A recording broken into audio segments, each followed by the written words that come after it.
الحمد للہ رب العالمین بسم اللہ الرحمن الرحیم کنتم خیر امۃ اخرجت للناس تأمرون بالمعروف وتنہون عن المنکر صدق اللہ العظیم۔ دروشی پڑھیے گا۔ الصلاۃ والسلام علیک یا رسول اللہ وعلی آلک و اصحابک یا سیدی یا حبیب اللہ۔ حمد و ثنا کے بعد عزت و تکریم کے لائق تشریف فرما مقتدر علماء، معزز محتشم حاضرین، السلام علیکم ورحمۃ اللہ۔ ایک آیہ نور تلاوت کرنے کا شرف حاصل کیا، دعا ہے اللہ حق بیان کرنے کی توفیق عطا فرمائے۔ قابل عمل باتوں پر ہم سب کو عمل کر کے زندگی کی راہوں کو درست کرنے کی توفیق عطا فرمائے۔ آج کی اس نشست میں آپ کے سامنے دعوت دین اور اس کی اہمیت کے حوالے سے کچھ باتیں آپ کے گوش گزار کروں گا۔ اللہ تعالیٰ سے دعا ہے اللہ ہم سب کو سنا کر ان پہ عمل کی توفیق عطا فرمائے۔ دین کی دعوت کا حق یہ ہر شخص کا ہے کہ جہاں تک ممکن ہو لوگوں تک پہنچائے۔ میرے نبی نے حجۃ الوداع کے خطبہ میں اپنی امت کو تعلیم دی، فَلْيُبَلِّغِ الشَّاهِدُ الْغَائِبَ، فرمایا جو یہاں موجود ہیں میرا پیغام ان لوگوں تک پہنچا دیں جو یہاں موجود نہیں ہے۔ تو پھر صحابہ اکرام نے اس پیغام محبت کو پوری دنیا میں پھیلا دیا۔ ایک صحابی میدان عمل میں ہے، آگے بڑھتے ہی چلے گئے کہ دلدل آ گئی، گھوڑے کی تنابیں کھینچ کے کہتے ہیں مالک کیا کروں کہ تیری زمین ہی ختم ہو گئی ہے، لیکن میرے جذبے اب بھی جوان ہے۔ دی اذانیں کبھی یورپ کے کلیساؤں میں، کبھی افریقہ کے تپتے ہوئے صحراؤں میں، دشت و دشت دریا بھی نہ چھوڑے ہم نے، بحر ظلمات میں دوڑا دیے گھوڑے ہم نے۔ وہ آگے ہی بڑھتے چلے گئے تھے۔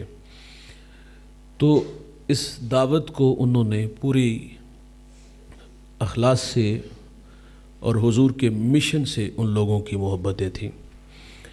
میں اور آپ آج یہاں یہ سیکھنے کے لیے بیٹھے ہیں کہ ہماری دعوت مؤثر کیسے ہوگی۔ ایک داعی، ایک مبلغ کے اندر کون سے اوصاف ہوں، اور اگر وہ اوصاف ہمارے اندر اتر جائیں تو ہماری دعوت مؤثر ہوگی۔ آئیے ہم سماعت کرتے ہیں۔ داعی کا پہلا وصف اخلاص ہے کہ جب وہ میدان میں اترے تو اخلاص سے اترے۔ دیکھیے اگر اخلاص نہیں نہ ہوگا تو بڑے سے بڑا عمل بھی اللہ کی بارگاہ میں قبول نہیں ہوگا۔ حضرت ابو ہریرہ رضی اللہ تعالیٰ عنہ سے صحابہ نے عرض کیا کہ ہمیں حضور کا کوئی فرمان سنائیں کہ ہمارے دل نرم ہو جائیں۔ تو 3 بار حضرت ابو ہریرہ اشک بار ہوئے اور پھر بیان کیا کہ رسول اللہ صلی اللہ علیہ وسلم فرماتے ہیں قیامت کے دن اللہ 3 لوگوں کو، اور وہ بڑے معتبر لوگ ہیں، اخلاص نہ ہونے کی وجہ سے انہیں گھسیٹ کے جہنم میں ڈال دیا جائے گا۔ سنیے گا، پہلا شہید ہوگا۔ شہید کا اعزاز کیا ہے؟ خون کا قطرہ زمین پہ بعد میں گرتا ہے، جنت کا مژدہ پہلے سنا دیا جاتا ہے۔ قیامت کے دن وہ اللہ سے عرض کرے گا مالک میں تیری راہوں کا راہی تھا اور میں میدان عمل میں اترا، دشمن کو اپنی تلوار سے ذبح کیا اور خود بھی زخم کھا کھا کے تیری راہ میں جان جیسی اپنی متاع عزیز قربان کر دی۔ تو اللہ فرمائے گا یہ جو تو نے جان قربان کی، تلوار اٹھائی، دشمن سے لڑا، خود زخم کھائے، تو یہ تو نے اپنی ذات کے لیے کیا تھا کہ لوگ تجھے بہادر کہیں، تیری بہادری کے چرچے ہوں، تیرے نام کے تختیاں لگیں۔ تو وہ سارے کام دنیا میں تو نے لے لیے، لوگوں نے بہادر بھی کہا، تیرے چرچے بھی ہوئے، میرے لیے نہیں تھا۔ تو اللہ فرمائے گا اس کو گھسیٹ کے جہنم میں ڈال دو۔ اس کے بعد عالم کو لایا جائے گا، وہ کہے گا مالک میں نے علم پڑھا، میں نے علم پڑھایا، سیکھا سکھایا، تیری راہوں کا راہی رہا، تو اللہ فرمائے گا تو نے علم اس لیے پڑھا کہ لوگ تجھے عالم کہیں، تیرے نام کے اشتہار لگائیں، بینرز اویزاں چسپاں ہوں۔ دیکھیے آپ رویے دیکھتے ہیں نا، اشتہار پہ نام چھوٹا بڑا ہو تو ناراض ہو جاتے ہیں، اور نام اوپر نیچے آ جائے کہ یہ تو جونیئر ہے، اس کا نام اوپر کیوں ہے، اور میں سینئر ہوں اور میرا نام نیچے کیوں ہے۔ اور اشتہار پہ نام بڑا چھوٹا ہو تو پھر بھی ناراض ہوتے ہیں، القابات نہ لگائے جائیں تو پھر بھی ناراض ہو جاتے ہیں۔ جہاں ذات کے معاملے میں بندہ اتنا چھوٹا ہو کہ اشتہار پہ ناراض ہو جائے اور اچھا پروٹوکول نہ ملے، استقبال نہ ہو تو پھر بھی ناراض ہو جائے، تو یہ اللہ کے لیے تو نہیں تھا، یہ تو خواہش اپنے نفس کی تھی، اور نفس کی خواہش کی وجہ سے ناراضگی بنی، اشتہار دوبارہ سے چھپے، استقبال نہ ہوا تو پھر معذرت کر کے جو ہے وہ پروٹوکول لیا، تو کہا یہ تو تیری ذات کا معاملہ تھا۔ دیکھیے عالم کا اعزاز بڑا ہے، یہ تو علم کی گزرگاہوں سے گزرے تو اس کے پاؤں تلے فرشتے پر بچھاتے ہیں، اس کے سر پر اگر یہ دستار آئے، یہ مسند پر بیٹھے تو اس کا اعزاز یہ امت کے بہترین لوگوں میں اس کا شمار ہوتا ہے، اس کو نبیوں کا وارث کہا گیا، اس کے لیے سمندر کی مچھلیاں دعائیں مانگتی ہیں۔ لیکن اگر علم اس لیے پڑھا کہ لوگ میرے نام کے تذکرے بولیں، میرے نام کے اشتہار لگیں، بینرز اویزاں چسپاں ہوں، تو وہ سارے کام جو اس کی خواہش تھی وہ دنیا میں اس نے حاصل کر لی، تو کہا میری بارگاہ میں اس کا اجر کوئی نہیں ہے، حکم ہوگا کہ اس کو جہنم میں ڈال دیا جائے۔ پھر تیسرا شخص وہ ہے سخی۔ سخی کا اعزاز سنو، سخی اللہ کے قریب، اللہ کے بندوں کے قریب، جنت کے قریب اور جہنم سے دور۔ بخیل اللہ سے دور، اللہ کے بندوں سے دور، جنت سے دور اور جہنم کے قریب ہوگا۔ قوام الدنیا باربعۃ اشیاء، دنیا کا وجود چار چیزوں سے قائم ہے، بعدل الامراء، امراء کے عدل سے، وبعلم العلماء، علماء کے دم قدم سے، وبالسخاوۃ الاغنیاء، سخی کی سخاوت سے، وبدعاء الفقراء، اور فقراء کی دعا سے یہ دنیا قائم ہے۔ سخی سخاوت کرے تو وہ اپنی آخرت کے لیے ذخیرہ کرے۔ اما عائشہ رضی اللہ تعالی عنہا نے بکری ذبح کی، صدقہ کی، حضور گھر تشریف لائے، پوچھا کچھ بچا؟ عرض کی حضور یہ ایک ران بچی ہے۔ حضور فرماتے یہ نہیں بچا، جو دے دیا ہے وہ بچ گیا ہے۔ حضرت عثمان غنی رضی اللہ تعالیٰ عنہ کے دروازے پر سائل کھڑا ہے اور دستک دینے لگا تو اندر سے آواز آئی کہ چراغ میں بتی موٹی کیوں ڈالی؟ ظاہرہ چراغ میں بتی موٹی ڈالی ہے تو تیل زیادہ جلا ہے، تو یہ فضول خرچی میں ہے۔ تو اس بات پہ گھر والوں سے ناراض ہو رہے تھے، وہ باہر کھڑا حساب لگانے لگا، مجھے کیا دیں گے؟ آپ باہر تشریف لائے، سائل کی ضرورت سے زیادہ دے دیا۔ کتنا دیا؟ 3000 دینار دے دیے۔ تعجب سے کہتے ہیں ایک طرف تو چراغ میں بتی موٹی ڈالی تو ناراض ہوئے، اور دوسری طرف مجھے اتنا عطا کر دیا، یہ میرے لیے بہت زیادہ۔ فرمایا وہ میری ذات کا معاملہ ہے، وہاں ایک ایک نعمت کے بارے میں سوال ہوگا، یہ میں نے اپنی آخرت کے لیے دیا ہے، یہ تو میں نے اللہ کے لیے دیا ہے۔ سخی کے پاس اعزاز بڑے بڑے ہیں۔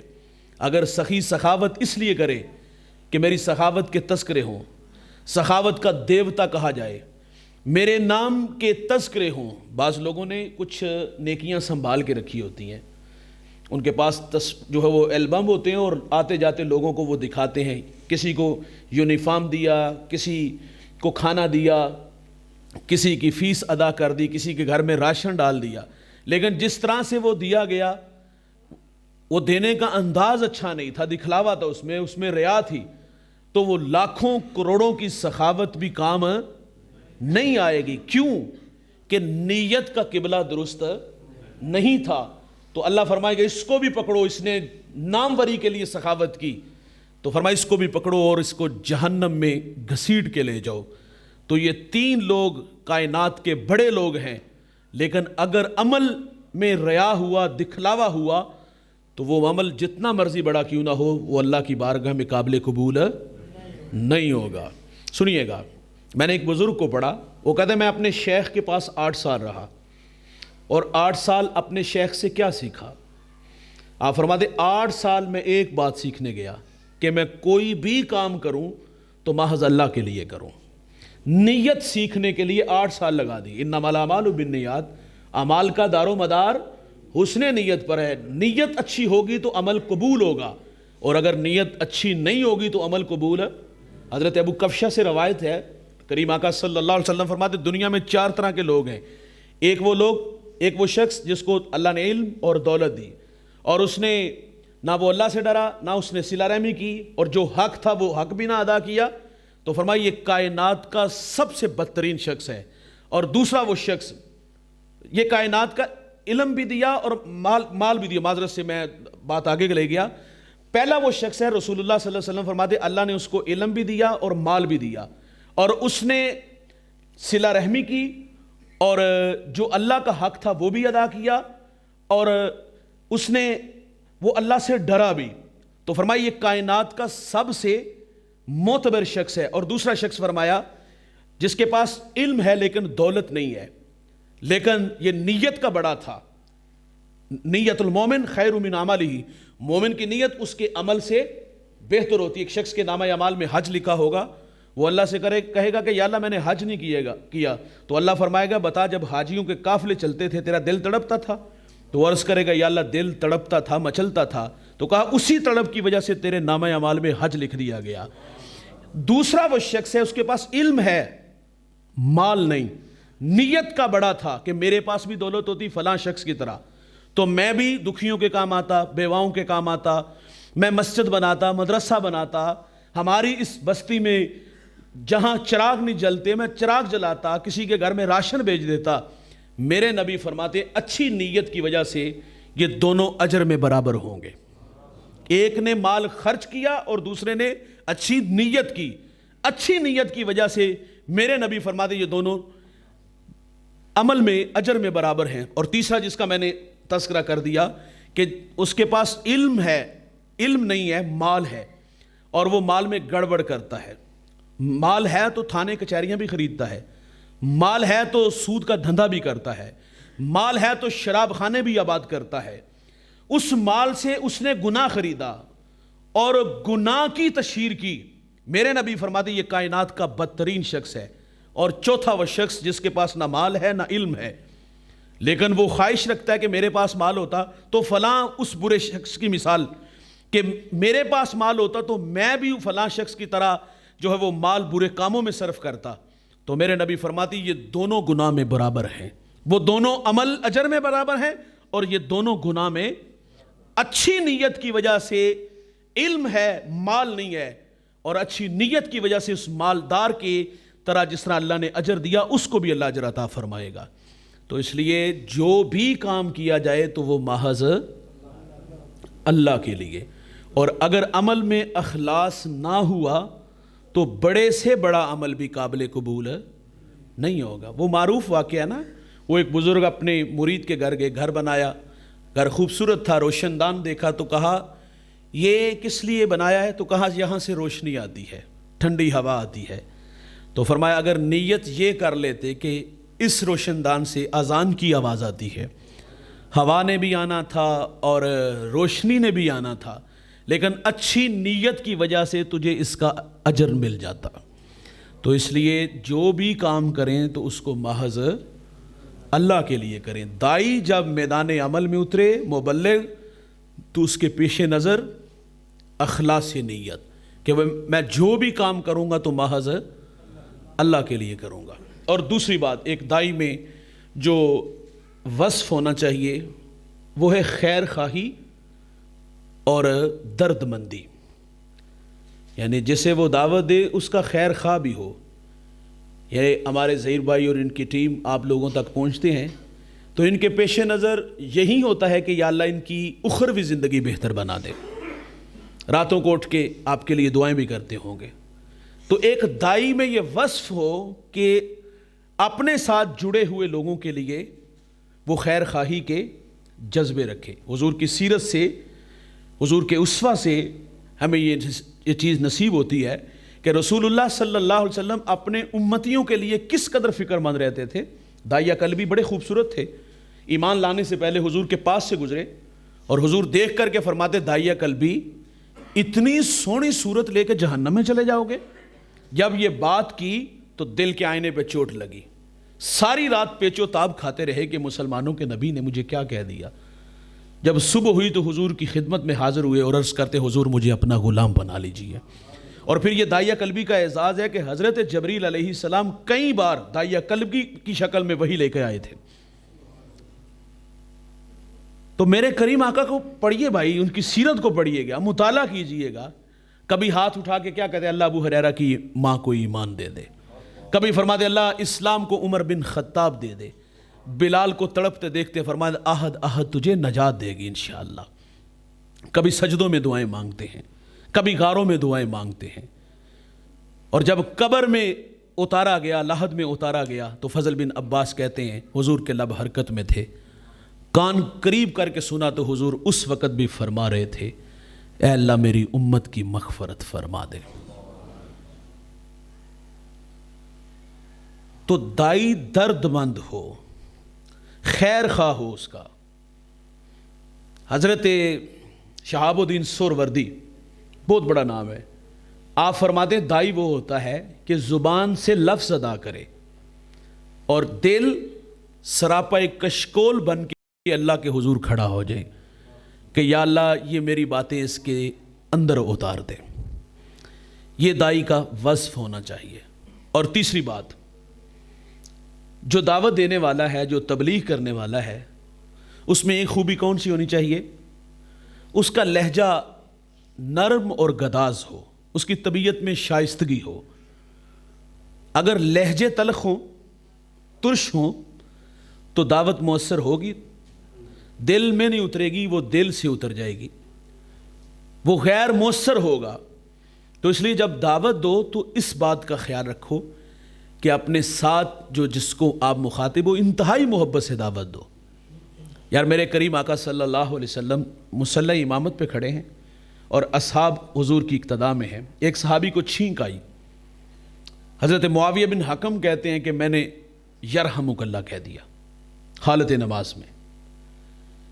جب چھینک آئے نا، نماز سے باہر ہیں آپ، تو جس کو چھینک آئے وہ الحمدللہ کہتے ہیں اور سننے والے یرحمک اللہ کہتے ہیں۔ اگر بڑی مجلس میں ایسا ہوا تو یہ واجب علی الکفایہ ہے، ایک نے کہہ دیا سب کی طرف سے ہو جائے گا۔ حضور ایک مجلس میں تشریف فرماتے، ایک صحابی کو چھینک آئی تو اس نے الحمدللہ کہا تو حضور نے یرحمک اللہ فرمایا۔ تو ایک اور صاحب کو چھینک آئی تو انہوں نے الحمدللہ نہ کہا، حضور نے یرحمک اللہ بھی نہ کہا۔ تو صحابی نے کہا حضور اس کو دعا دی، مجھے محروم رکھا۔ فرمایا اس نے اللہ کا شکر ادا کیا، میں نے دعا دے دی، آپ نے شکر نہیں ادا کیا تو میں نے دعا بھی نہیں دی۔ یہ ہے نماز سے باہر کی بات۔ تو حالت نماز میں معاویہ بن حکم کہتے ہیں کہ میں نے یرحمک اللہ کہا، میرے ساتھ جو نمازی تھے انہوں نے گھور کے دیکھا، تیز نظروں سے دیکھا، تو میں نے کہا میری ماں مجھے روئے، تجھے کیا مسئلہ ہے؟ کہتا اس نے اپنی ران پہ ہاتھ مارا۔ تو میں شرمندہ ہو گیا کہ یہ میری توجہ جو ہٹ گئی ہے اس طرف لانا چاہ رہے ہیں کہ میں نماز میں کھڑا ہوں اور احساس ہی نہیں ہوا، اور میں نماز میں ہی یرحمک اللہ کہہ رہا ہوں اور نماز میں یہ کہہ رہا ہوں کہ میری ماں مجھے روئے۔ حضور آگے مصلی پہ کھڑے ہیں اور یہ سب پیچھے کھڑے ہیں، اور پیچھے کھڑے ہو کر یہ آوازیں آ رہی ہیں، سنیے گا۔ حضرت معاویہ بن حکم فرماتے جب سلام پھیرا اور کہتے فواللہ ما قہرنی ولا ضربنی ولا شتمنی، کہتے ہیں کہ حضور نے نہ مجھے مارا، نہ جھڑکا، نہ برا بلا کہا، بس اتنا فرمایا کہ معاویہ یہ نماز ہے، اس میں اللہ سے کلام ہے، لوگوں سے کلام نہیں ہے۔ تو یار میں اور آپ اپنے رویے دیکھ سکتے ہیں، نماز میں اگر کسی کو موبائل کی گھنٹی بند کرنا یاد نہ رہے تو کیا ہم سلوک کرتے ہیں؟ پہلی بات تو یہ ہے کہ اگر وہ گھنٹی بند کرنا یاد نہیں رہے تو جو صاحب کال کر رہے ہوتے ہیں نا، انہیں بھی احساس نہیں ہوتا کہ میں 3 دفعہ سے زائد نہ کروں۔ سنت ہے نا دستک 3 دفعہ دینی چاہیے، یہ بھی تو ایک دستک ہے، 3 دفعہ کر کے تھوڑی دیر انتظار کر لو، اور اس کے بارے میں رائے بھی ذرا محفوظ رکھو۔ بعض اوقات ہم بدگمان بھی ہو جاتے ہیں کہ یہ جان بوجھ کے میری کال نہیں ریسیو کر رہا۔ بھائی آپ اپنے بھائی کے لیے اچھی رائے کیوں نہیں رکھتے؟ ہو سکتا ہے وہ نماز میں مصروف ہے، ہو سکتا ہے کہ وہ کسی میٹنگ میں بیٹھا ہو۔ تو ہمارے ہاں ہوتا یہ ہے کہ ہم 3 دفعہ تو کرتے نہیں، ہم اتنی دیر تک جان بھی نہیں چھوڑتے جتنی دیر تک وہ اگلا کال اٹھا نہیں لیتا۔ تو ہمارے رویے کیا ہیں؟ ہم بعض اوقات لوگوں کو شرمندہ کر دیتے ہیں۔ تو جو دائی ہوتا ہے اس کی طبیعت میں نرمی ہونی چاہیے۔ دیکھیے وہ معروف واقعہ نا کہ مسجد نبوی میں ایک دیہاتی آیا اور اس نے پیشاب کر دیا، مسجد کے آداب کا لحاظ نہ رکھ سکا، تو صحابہ دوڑے نا، تو حضور نے روک لیا، اس نے پیشاب کیا، فرمایا پانی بہا دو، وہ جگہ صاف ہو گئی۔ اور بعد میں حضور نے 3 باتیں ارشاد فرمایا کہ لوگوں کو علم سکھاؤ، آسانیاں بانٹو، اور لوگوں کے ساتھ سختی سے پیش نہ ہو۔ اور اس دیہاتی کو رسول اللہ نے تعلیم دی، اللہ کے گھر کے آداب سکھائے، اور بعد میں حضور نے ایک سواری دی، ساتھ لباس دیا، اس کو رخصت کیا۔ حضور کے اخلاق کریمانہ سے اتنا متاثر ہوا، اپنی بستی میں اپنی قوم کے لوگوں میں پہنچا، اور اونچی اونچی آوازوں میں کہتے ہیں، اپنے چچاؤں کو، ماموں کو آواز دیتا ہے، کہا میرے قریب آ جاؤ، میرے قریب آ جاؤ۔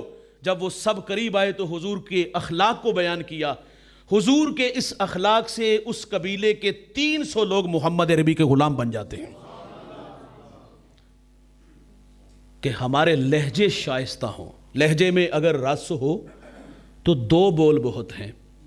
انسان کو رہتی ہے محبت کی زباں یاد، اور تیرا اخلاق دیتا ہے پتہ تیری بلندی کا، تیرا یہ جھک کے ملنا کہہ رہا ہے آسماں تو ہے۔ اور اقبال بھی کہتے ہیں، ہجوم کیوں ہے زیادہ شراب خانے میں، فقط یہ بات کہ پیر مغاں ہے مرد خلیق۔ اقبال کہتے ہیں ایک جگہ بہت سارے لوگ جمع تھے، شوق پیدا ہوا سبب معلوم کروں اتنے لوگ کہاں سے آگے، فرماتے وہاں پیر مغاں تھا۔ پیر مغاں بوڑھے پیر کو کہتے، اس کے گرد فرماتے لوگ اس لیے جمع تھے کہ اس کا اخلاق بڑا اچھا تھا۔ تو جب آپ کسی کو دعوت دیں تو ان باتوں کا خاص خیال ہو کہ میرے اس رویے سے آیا کہ وہ دین کے قریب آئے گا یا دور جائے گا۔ تو جب دعوت دو تو یہ نرم اور گداز لہجہ رکھو۔ دائی کا ایک اور وصف، ستائش، صلے اور اجر سے بے نیاز ہو۔ دیکھیں جب ہم اس میدان میں اتریں تو اگر ہمارے ساتھ ہمارے مفاد جڑے ہیں نا کہ اس شخص کو دعوت کے ذریعے قریب کروں گا اور فلاں فلاں کام جو اس سے میں کرواؤں گا، اگر دائی کا مقصد لوگوں کا قرب اور قرب حاصل کر کے اپنے ذاتی مفاد کے لیے قریب کیا ہوگا تو وہ دعوت مؤثر نہیں ہوگی، وہ دعوت غیر مؤثر ہوگی۔ مفاد کے رشتوں کی عمر لمبی نہیں ہوتی بھائی، تھوڑی سی ہوتی ہے۔ مفاد لیا اور اس کے بعد تعلق ختم۔ دائی جو ہوتا ہے اس کی محبتیں جو ہوتی ہیں نا محض اللہ اور اس کے رسول کے لیے، محمد کی وساطت سے محبت تیری میری ہے، محبت ہے اصل ان کی، نہ تیری ہے نہ میری ہے۔ ہماری دوستیاں، ہماری محبتیں محض اللہ رسول کے لیے ہیں۔ سنیے گا حضور کا فرمان، سہل بن سعد سے روایت ہے، حضور کی خدمت میں ایک شخص حاضر ہوا، عرض کی حضور مجھے کوئی ایسا عمل بتائیں جس کے کرنے سے اللہ مجھ سے محبت کرے اور لوگ بھی محبت کریں۔ محبوب الہی بننے کا شوق، ہر دل عزیز بننے کا شوق ہو تو رسول اللہ کا فرمان سنیے گا، دھیان سے سنیے گا، دل کے کانوں سے سنیے گا، من میں اتاریے گا۔ میرے نبی فرماتے اگر اللہ کی محبت چاہتے ہو دنیا سے بے رغبتی اختیار کر لو، اور اگر لوگوں کی محبت چاہتے ہو جو لوگوں کے پاس جو کچھ مال و دولت ہے اس سے بے نیاز ہو جاؤ۔ فرمایا اللہ بھی پیار کرے گا، اللہ کے بندے بھی تم سے پیار کریں گے۔ ہمارے حضرت ہمیں اکثر یہ بات کہا کرتے تھے زمانہ طالب علمی میں کہ جیب پہ نہیں، جیب کے نیچے جو دل ہے نظر وہاں ہونی چاہیے۔ وہ اللہ کتوں کو رزق دیتا ہے، تمہیں محروم نہیں رکھے گا۔ تو بے نیازی کا درس بچپن میں ملا اور کئی بار ان سے سنا۔ آپ فرماتے اگر کوئی میرے رویے سے ثابت کر دے کہ میں لالچی ہوں، فرمایا دین کا کام کرنا چھوڑ دوں گا۔ درس قرآن کے لیے جب ہم بھی آئے میدان میں تو ظاہر اس وقت اتنی سہولیات آسانیاں نہیں تھی، موٹر سائیکل پہ آنا جانا 100-200 کلومیٹر تو ہم سفر ہی نہیں سمجھتے تھے، لیکن آندھی طوفان بارش میں ہم چھٹی بھی نہیں کرتے تھے، موسم کا منہ تکتے رہنا کام نہیں دیوانوں کا، یہ انہوں نے ہمیں سکھایا ہوا تھا، تو چھٹی بھی نہیں کرتے تھے۔ ایک دن مجھے کہتے ہیں یار حفیظ اللہ جب یہاں سے جاتے ہو تو مجھے اس بات کا احساس ہے، مجھے تکلیف ہوتی ہے کہ بارش میں بھی اور آندھی طوفان میں بھی، لیکن میں اللہ سے ایک دعا مانگتا ہوں کہ یا اللہ میرے بچوں کو زندگی میں کسی کا محتاج نہ کرنا، انہیں جب بھی محتاج کرنا تو صرف اپنا ہی محتاج بنانا۔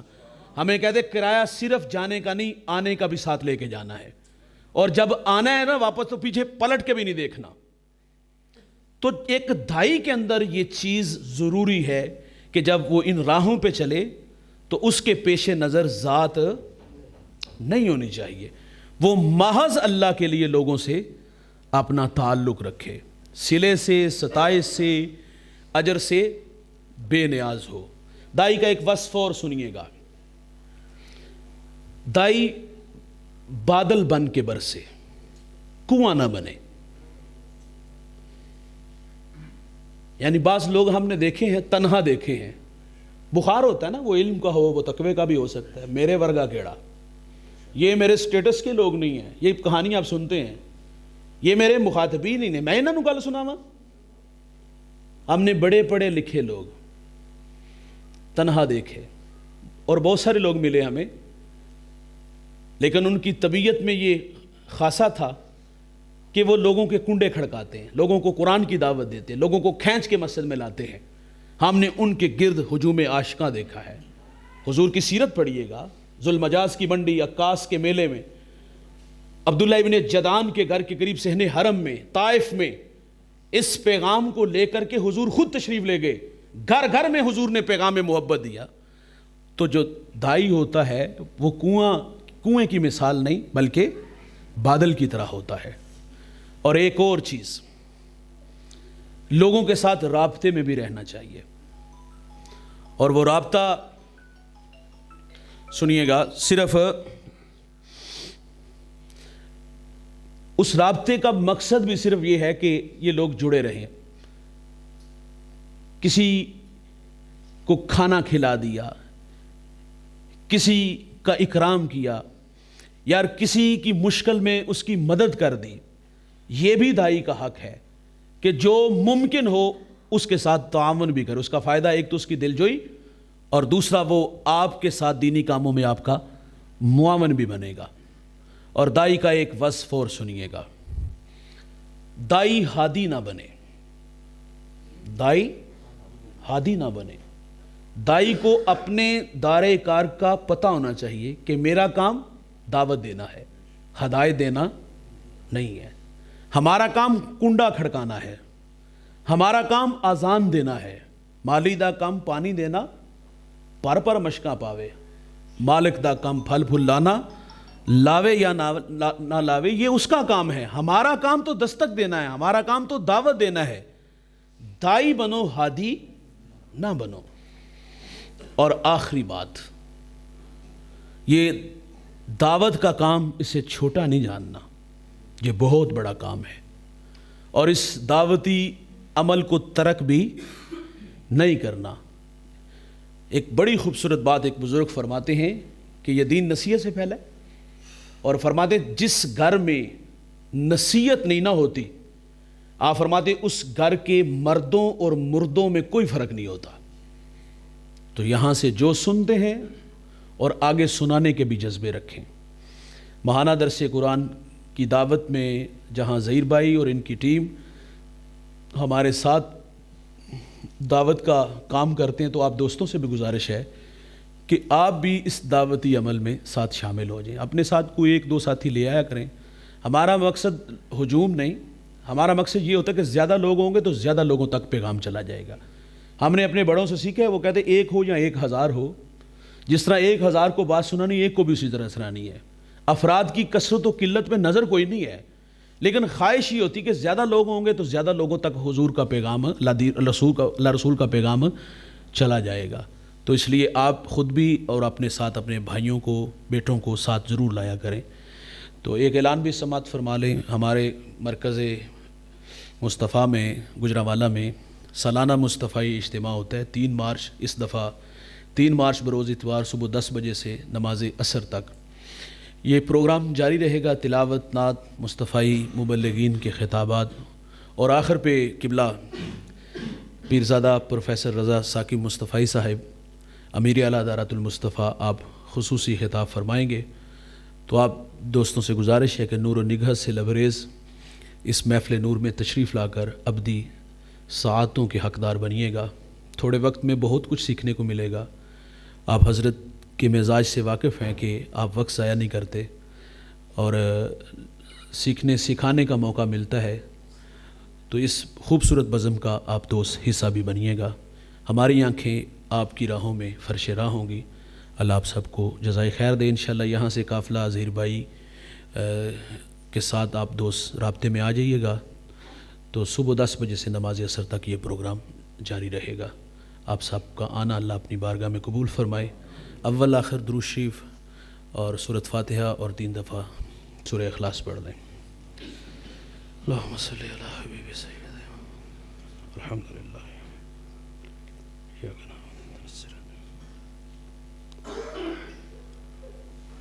قل هو اللہ